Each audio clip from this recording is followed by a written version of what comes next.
Hello, hi, എല്ലാ സൗഹൃദങ്ങൾക്കും സ്നേഹം. നാം ജീവിക്കുന്ന സമൂഹത്തിൽ അവിടെ നല്ല സൗഹൃദങ്ങൾ, വ്യക്തിബന്ധങ്ങളൊക്കെ എപ്പോഴും നിലനിർത്തിക്കൊണ്ടു പോകാൻ നാം ആഗ്രഹിക്കാറുണ്ട്. നമ്മിൽ ചില മാറ്റങ്ങൾ നാം വരുത്തിയാൽ നമുക്ക് ഈ ബന്ധങ്ങളെയൊക്കെ എന്നും നിലനിർത്തിക്കൊണ്ടു പോകാൻ സാധിക്കും. നമ്മുടെ ഈ സൗഹൃദ യാത്രയിൽ ഇങ്ങനെയുള്ള കുറച്ച് കാര്യങ്ങൾ നമുക്ക് പരസ്പരം പങ്കുവെച്ച് പോകാം. നമുക്ക് ചുറ്റുമുള്ള ആളുകൾ എല്ലാവരും തിരക്കിലാണ്, ആർക്കും സമയമില്ല. അതുകൊണ്ട് തന്നെയാകാം നമുക്കിടയിൽ ഒരുപാട് പേർക്ക് പരാതിയാണ്, തങ്ങളെ കേൾക്കാൻ ആരുമില്ലെന്നുള്ള പരാതി.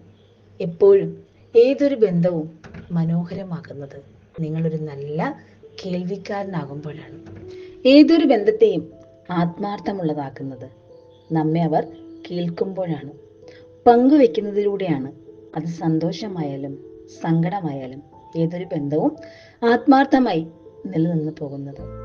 നമ്മുടെ എല്ലാം മൊബൈൽ പരിശോധിച്ചാൽ നമുക്ക് മനസ്സിലാകും, ഒരുപാട് സുഹൃത്തുക്കളുടെ നമ്പർ നാം ഇതിൽ സേവ് ചെയ്തിട്ടുണ്ട്. പക്ഷേ നമ്മുടെ മനസ്സിനിടറുമ്പോൾ, ഹൃദയം വല്ലാതെ ഭാരപ്പെടുമ്പോൾ, ഏതൊരു സമയത്തും എത്ര പേരെ നമുക്ക് വിശ്വസിച്ച് അവർ നമ്മളെ കേൾക്കുമെന്നുള്ള ഉറപ്പോടുകൂടി വിളിക്കാൻ സാധിക്കും? ഒന്ന് ചിന്തിച്ചു നോക്കുക.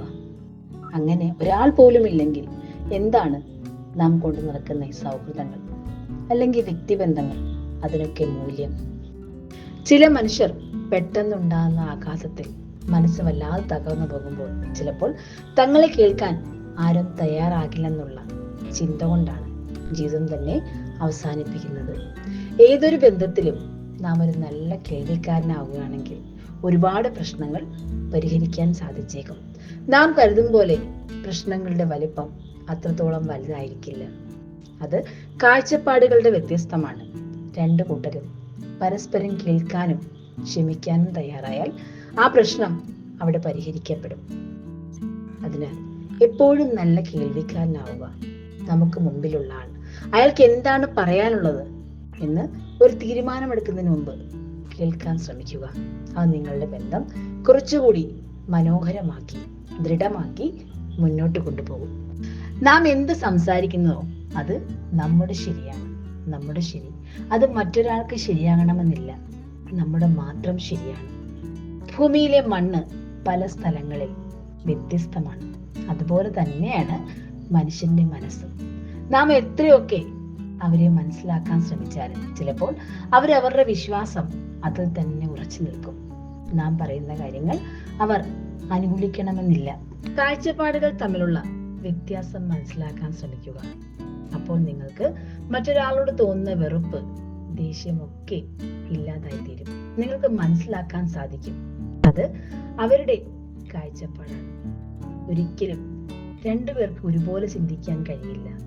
നാം എന്താണോ നമ്മുടെ ജീവിതാനുഭവങ്ങളിലൂടെ ജീവിതത്തെക്കുറിച്ച് അറിയുന്നത്, അതിന്റെ അടിസ്ഥാനത്തിൽ മാത്രമാണ് ഒരാൾ ഒരു കാര്യത്തെ വിലയിരുത്തുന്നത്. അത് അയാളുടെ വിശ്വാസമാണ്. വർഷങ്ങൾ കൊണ്ട് തമ്മിൽ സംസാരിക്കാത്തവർ, പിണങ്ങിയിരിക്കുന്നവരൊക്കെ നമുക്കിടയിലുണ്ട്. അവർക്ക് അവരുടേതായ ചില കാരണങ്ങൾ കാണും. പക്ഷേ സമയം പോകുന്നതിനനുസരിച്ചെങ്കിലും സ്വയം ഒന്ന് മാറ്റാൻ ശ്രമിക്കുക. ഓർക്കുക, ജീവിതം കുറച്ചു നേരത്തേക്കാണ്. നാം ചിലപ്പോൾ നമുക്ക് ഒരവസരം പോലും പിന്നീട് കിട്ടിയെന്ന് വരില്ല. സന്തോഷത്തോടെ സ്നേഹത്തോടെ ജീവിതയാത്രയിൽ മുന്നോട്ട് പോകാൻ എല്ലാവരെയും ദൈവം അനുഗ്രഹിക്കട്ടെ. എല്ലാവർക്കും ശുഭദിനം.